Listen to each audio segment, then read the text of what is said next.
ही guys, हम लोग ग्राम पंचायत अधिकारी क्लास में उसके टॉप 10 क्वेश्चन की सीरीज कर रहे हैं। तो ये जो टॉप 10 क्वेश्चन की सीरीज होगी हमारी, ये पंचायती राज और योजनाओं से रिलेटेड इसको में जो उसमें सिलेबस में जितना भी हमारा दिया हुआ है, ओके। और उधर यूपी के हम लोग क्वेश्चंस कर ही रहे हैं और ये आपका 65 नंबर का आना है, ठीक है बच्चा कंप्यूटर। तो फिलहाल 2 ही की सीरीज चल रही है। चलिए स्टार्ट करते हैं आज का। विज्ञान के लिए जो महत्व प्रयोगशाला का है वही महत्व नगर सभाओं को स्वतंत्रता के लिए कथन किसका था? ये टोक्या वैली का था। ओके, स्वतंत्रता से रिलेटेड वाला टोक्या वैली का था। और फिर दूसरा 182 नंबर का क्वेश्चन है, किसी राष्ट्र द्वारा शासन स्वतंत्र शासन की स्थापना की जा सकती है परंतु स्थानीय स्वशासन की संस्थाओं के अभाव में स्वतंत्रता की भावना नहीं आ सकती है। ये कथन किसका? टोक्या वैली का। घुमा के बस बोल दिया गया है। नेक्स्ट क्वेश्चन है, ग्राम पंचायत की स्थायी समिति को लेकर किस धारा के तहत किया है? कहीं कहीं बुक में इसमें कुछ शायद दूसरी धारा दी हुई है। फिलहाल ये मैंने उस साइट से ही, ग्राम पंचायत अधिकारी की साइट है उसी से निकाला है, तो उसमें यही दिया हुआ धारा 29। ओके, तो ये ध्यान रखिएगा।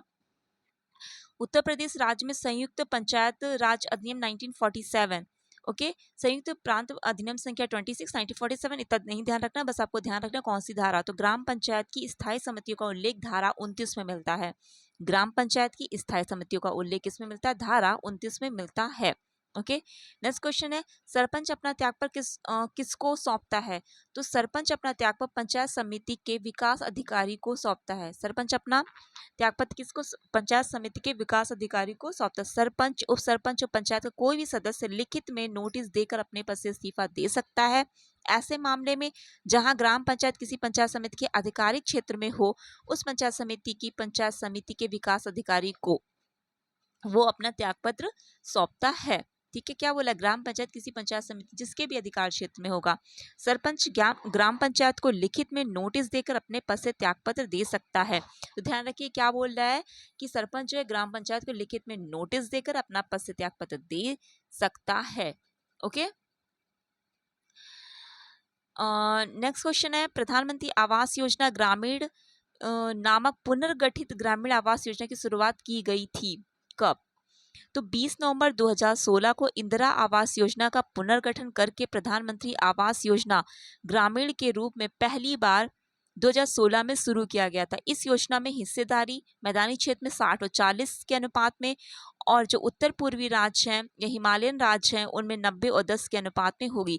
तो प्रधानमंत्री आवास ग्रामीण नामक पुनर्गठित ग्रामीण आवास योजना की शुरुआत 20 नवंबर 2016 में करी जाती है। भारतीय, नेक्स्ट क्वेश्चन है, भारतीय संविधान का कौन सा भाग केंद्र राज्य के मध्य वित्तीय संबंधों का वितरण प्रस्तुत करता है? तो वित्तीय संबंधों का जो वितरण है, क्योंकि वित्त से रिलेटेड भी सिलेबस है इस वजह से क्वेश्चन है इसमें। तो भाग 12 है, पार्ट कौन सा? 12 वाला है। केंद्र राज्य के मध्य जो वित्तीय संबंधों का वितरण भाग 12 में है। नेक्स्ट क्वेश्चन हमारे पास है, रजिस्ट्रार द्वारा जन्म मृत्यु रजिस्ट्रीकरण संबंधी दस्तावेज 1 वर्ष के पश्चात किसे भेजे? 1 साल के बाद जिला रजिस्ट्रार को दे दिया जाता है। रजिस्ट्रार जो होता है वो जन्म मृत्यु रजिस्ट्रीकरण संबंधी जो भी दस्तावेज होते हैं उनको 1 वर्ष के बाद जिला रजिस्ट्रार को देता है, जिला रजिस्ट्रार को देता है। नेक्स्ट क्वेश्चन है, जन्म मृत्यु की पहली प्रति रजिस्ट्रार द्वारा जारी की जाएगी, तो कैसी? निःशुल्क जारी की जाएगी। जन्म मृत्यु रजिस्ट्रीकरण अधिनियम 1969 की धारा 12 की बात कर रहा है, उसमें यह प्रावधान है, इसके अनुसार राष्ट्र रजिस्ट्रार जो है जैसे ही जन्म मृत्यु रजिस्ट्रीकरण करता है, अधिनियम की धारा 8 और 9 के अंतर्गत सूचना देने वाले व्यक्ति को जन्म या मृत्यु प्रमाण पत्र निःशुल्क जारी करेगा।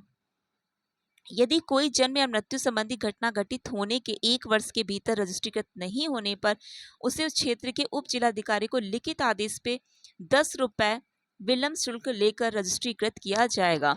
तो फिलहाल बोला कि जो पहली प्रति होती है वो कैसी होती है? निःशुल्क होती है। किस अधिनियम में? जन्म मृत्यु रजिस्ट्री का अधिनियम, पहली बात आपको ध्यान रखना कौन सा? 1969 की बात कर, 1969। ओके, उसकी धारा 12 में बोला गया है कि जो रजिस्ट्रार है वो जैसे ही जन्म मृत्यु रजिस्ट्रीकरण करता है, अधिनियम की धारा 8 हो गई और धारा 9 हो गई, उसके अंदर सूचना देने वाले व्यक्ति को जन्म या मृत्यु प्रमाण पत्र निःशुल्क जारी करेगा। ओके, तो निःशुल्क की बात कर रहा है पहले।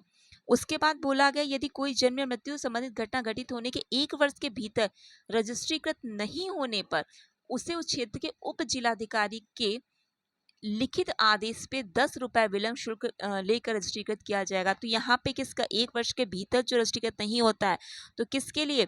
उप जिलाधिकारी के लिखित आदेश पर किसके आदेश पे? उप जिलाधिकारी के लिखित आदेश पे बात कर रहा है।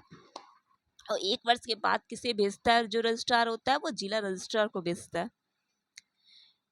नेक्स्ट क्वेश्चन हमारे पास है, पंचायत अदालतों का नाम परिवर्तन कर न्याय पंचायत किस वर्ष किया गया था? तो 1955 में चुनाव के बाद जो हुए थे उसमें पंचायत अदालतों का न्याय पंचायत कहा जाने लगा था। नेक्स्ट क्वेश्चन है, उत्तर प्रदेश में गांव सभा व गांव समाज के क्षेत्राधिकार का सम्मेलन कब किया गया था?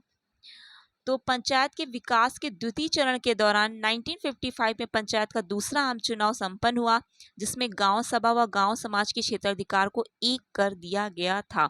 देखिए, जो विकास के चरण, जो 6 चरण है उसको हम लोग नेक्स्ट वीडियो में पढ़ेंगे, ठीक है, क्वेश्चन टाइप में ही, क्योंकि इसमें 2 क्वेश्चन उसी से रिलेटेड आ गए। एक पंचायत अदालतों का नाम जो 1955 में परिवर्तित किया जाता है, ये भी वहीं से रिलेटेड है, और ये दूसरा 190 वाला भी वहीं से रिलेटेड है, ठीक है। तो चलिए इतना ही रखते हैं आज।